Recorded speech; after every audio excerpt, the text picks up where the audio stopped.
The leaders of the G20 nations have gathered in Pittsburgh amid intense security. Just 5 months ago in London, they were in the eye of the economic storm. Now it's all about managing the recovery.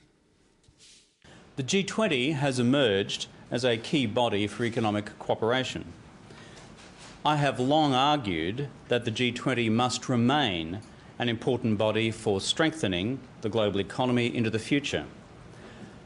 The G20 provides Australia with a voice in the decisions of the management of the global economy, which directly affects us. A seat at the top table for the first time, which we have not had before.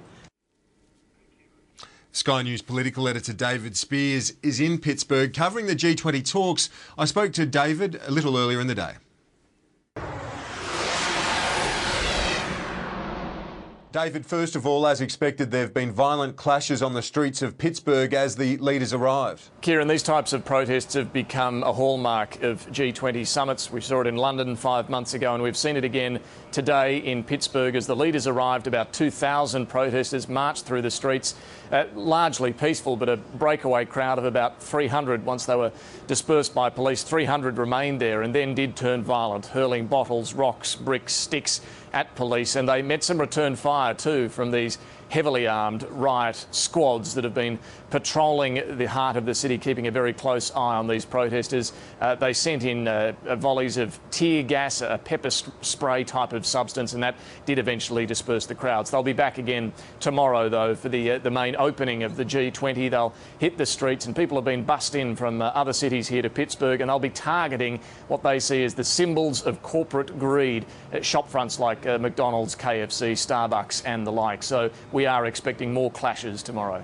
More clashes tomorrow, which coincide with the main talks. What will those talks be focusing on? Well, inside the talks themselves, the focus is also on corporate greed to an extent and what can be done to curb bank bonuses, which have really been a frustration for so many political leaders as well as ordinary folk around the world, as a symbol of what's gone wrong with the corporate excess that has contributed to the financial crisis. Now, there's been some differences of how best to tackle this. The French, for example, wanted hard caps on remuneration for bank executives. The Americans, the British, the Australians wouldn't cop that, but they will agree to much tighter restrictions, tying any bonuses to actual company profits so that you're eliminating that element of short-term risk for no real reward.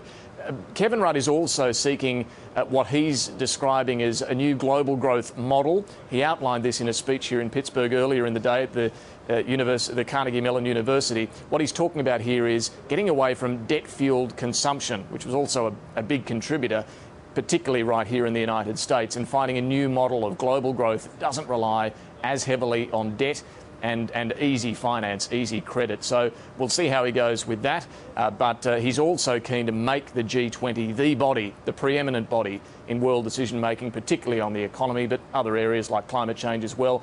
And so that's why he needs a successful outcome tomorrow to show that this G20 forum is the best model to deal with these crises. It includes Australia, of course, the G20, which is another reason why he's so keen to see it become that preeminent force. And David, Kevin Rudd is also pushing for more action on climate change at this summit. Yes, well, climate change was the key focus of the speech that he gave at the Carnegie Mellon University. He was in fact drawing a parallel between this town, Pittsburgh, which reinvented itself after the collapse of manufacturing here and became something of a high-tech hub. And his message is that the world needs to look at that, the ability to transform and reinvent and turn a problem into an asset, to deal with a challenge and turn it into something of advantage. And he believes that can be done with climate change, through developing new technologies and new approaches to a carbon-constrained economy. Look, it may be wishful thinking, it may be the glass-half-full approach to this problem, but it is one that a number of leaders share, and Kevin Rudd, sitting around the table tomorrow, will really be trying to get some further momentum from the leaders to really lift their efforts ahead of the Copenhagen summit in December, if a final agreement is to be achieved there. Thanks, Dave.